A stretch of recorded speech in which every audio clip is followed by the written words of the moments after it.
We've come down to Austin, Texas to see Toyota's latest vehicle, the CHR. It's their entry into the B segment crossover market. Now, Austin being a center for food and music, Toyota wants to show off that this is just no other juke joint, that it's something special. They made some other interesting choices along the way. Do they work? That's what we're going to find out here today on RumbleStrip.net and 10-Minute Test Drive.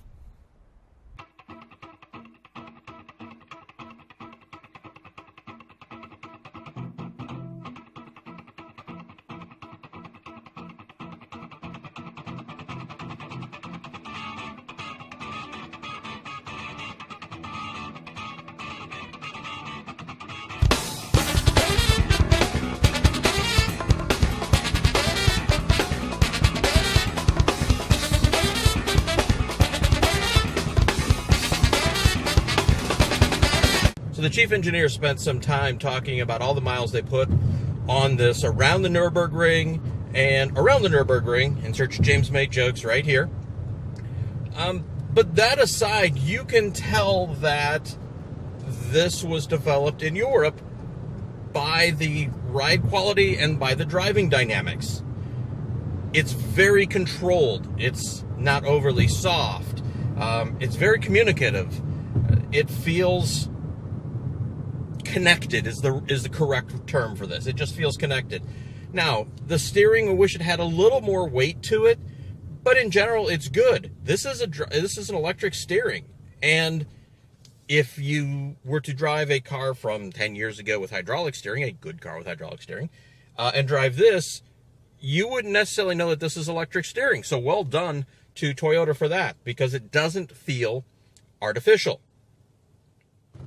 The cabin is relatively quiet. There is some road noise that comes through, but we're driving here in Austin, and there is a lot of texture to some of these roads.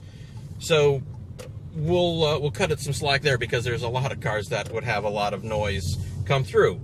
On some smoother roads, it seems good, but not enough time in the car to really tell. I mean, we've put, between us and our drive partner, maybe 100 miles on this car today.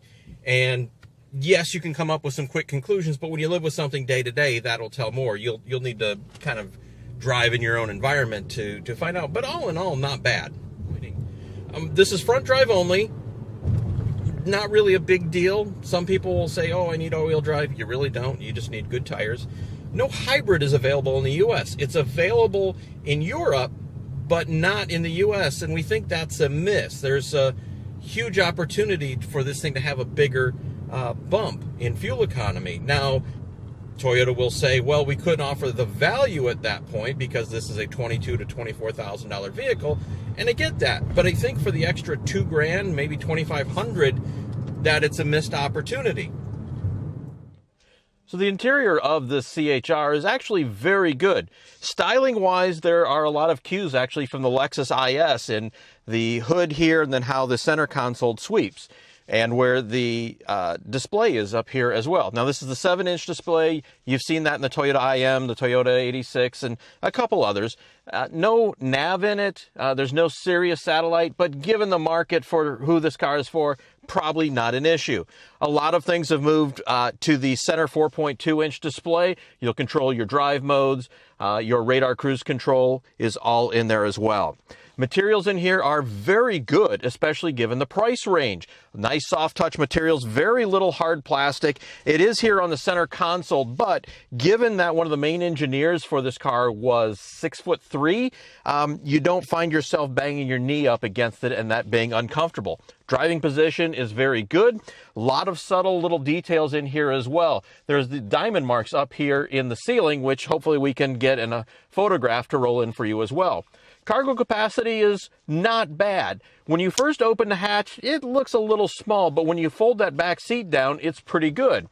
The funny thing that the Toyota people pointed out is they put 768 cans of Red Bull in the back with the back seat folded down, and they didn't have to stack it so you couldn't see out the back. Now, do you need to carry that many Red Bulls? Probably not, but it's kind of a funny fact along the way. Overall, again, for this price, very good interior.